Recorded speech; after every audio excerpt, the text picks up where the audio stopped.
Here's my preview of the Baylor at BYU football game. This is a clear 50-50 game for me because this BYU team is good. They're number 21 in the country. It's a hostile road environment. Some players keep on, and the crazy thing is, Eric Mateos and Jeff Grimes were at BYU before they went to Baylor. And somebody else as well in the past. So, and both coaches respect each other. Both teams use the same type of offensive scheme, the wide zone. The average BYU offensive line weight is 301.3 pounds. Some players to keep an eye on are like Jaron Hall, of course, Christopher Brooks, Lopini Katoa, Jackson McChesney. Those last three guys are running backs, but especially Christopher Brooks. Two players that are questionable are Puka Nacua and Gunnar Romney. Both had over 550 yards or more last season. And those two guys killed Baylor's defense last year on defense. Other players to keep an eye on are like Canoe Hill, Dallin Hawker, Isaac Rex, Mason Wake. But on these stats here, I'll put that in the description below because it's a lot of information. So some players that keep an eye on defense, and they run like a multiple 4-3, which they could go 3-3-5, 3-4, 3-2-6. The average defensive line weight is 274.6 pounds. A little weight advantage to the Baylor offensive line. Some weight advantage. Some players that keep an eye on like Ben Bywater at linebacker, Max Tooley at linebacker, Peyton Wilgar at linebacker, Tyler Batty at defensive line, Pepe Tenosava at defensive line, Chaz Ahu at defensive back, D'Angelo Mandela at defensive back, Malik Moore at defensive back, Morgan Piper at defensive back, Caden Halls at defensive line, Keenan Pili, he was out last time when he played Baylor because he had a season-ending injury. He's at linebacker. Jacob Robinson at defensive back. Amon Hanneman as well at defensive back. And there, of course, Earl Tuti Mariner at defensive line. Gabe Summers at defensive line, but he had a lower leg injury last game, so I'm not sure if he's going to even play. So that's just to name some guys. And Jackson Usafi, Hayden Livingston, John Nelson, Fisher Jackson, Matthew Criddle. That's just to name some guys. Special teams wise, they bring back the punter Ryan Recco, 6'6", 232-pound punter, 40 punts for 1,943 yards. The long is 83 yards. So, and 16 of those punts landed inside the 20-yard line. And the most commonly used field goal kicker, Jake Oldroyd, is coming back. He made 9 field goals out of 13. Those 4 misses, by the way.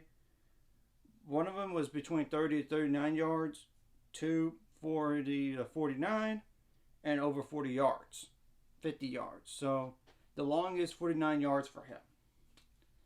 So once you see the stats below, you'll be like blown away.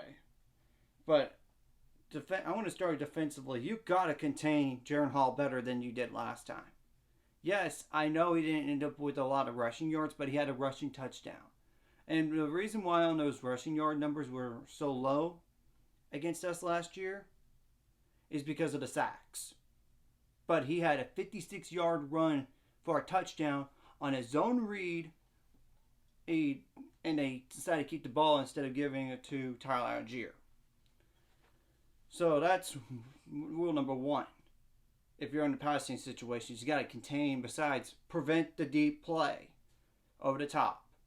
I would personally put 2 safeties back, so just to limit the plays, and yet trust your defensive line just to get there on the pass rush while containing as well as the linebackers, even guarding the tight ends.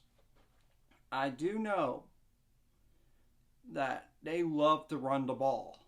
That's the number one motto on offense. You got to slow that down in this game.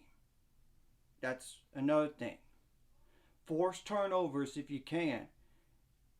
Get them to low, like third and long situations or fourth and long situations. And even if they go for it on fourth down, be prepared for that. Because they will go for it on fourth down. They will. So, that's simple. Offensively, you got to do a better job of establishing the run from the get-go than last game against Albany. Sure, you ended up with over 250 yards rushing. But 45 of those came in the first half. But I wonder if that was on purpose. Just to not put so much on the film. But still, you got to execute your blocking as a wide receiver, tight end, or offensive line. You got to execute your blocking on running situations. And to me, the wide receivers need to step up in this game. I know last week that BYU got beat down the field some, like with speed wide receivers, and Baylor has similar.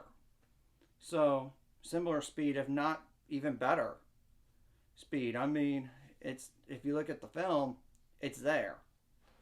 So, this time you're going to be able to throw the ball more downfield.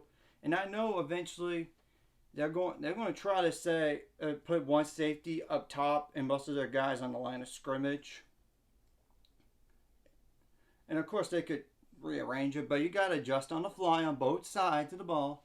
You got to take care of the ball in this game, and don't give them like short fields or anything. And special teams wise, you got to make every extra point and have good punts.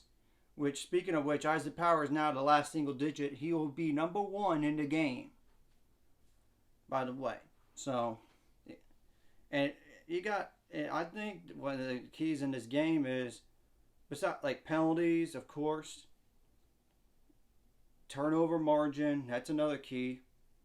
And the last key I would say is, if you get to the red zone, who's going to score touchdowns? Who's going to score just field goals? And time possession as well. So, and I do know this.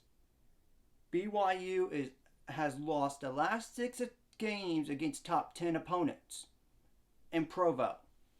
The last win was 1990 against Miami in that same stadium.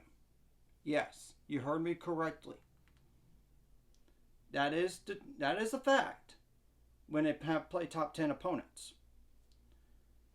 And of course, you got, don't try to make this game bigger than it is.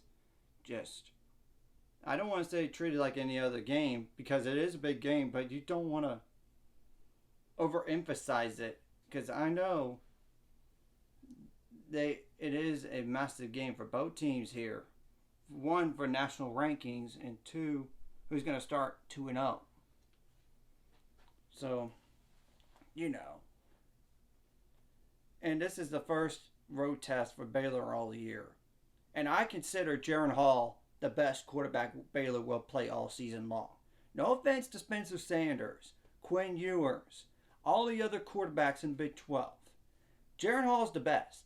He's a projected first-round pick and possibly a top 10 pick. Of course, you got to limit the passing yards on defense. You got to. And get sacks in this game. Get tackles for loss. And I know for a fact they have a great home crowd. And they will be loud. Just got to adjust and communicate without hearing anything at times. Like hand signals or in the huddle.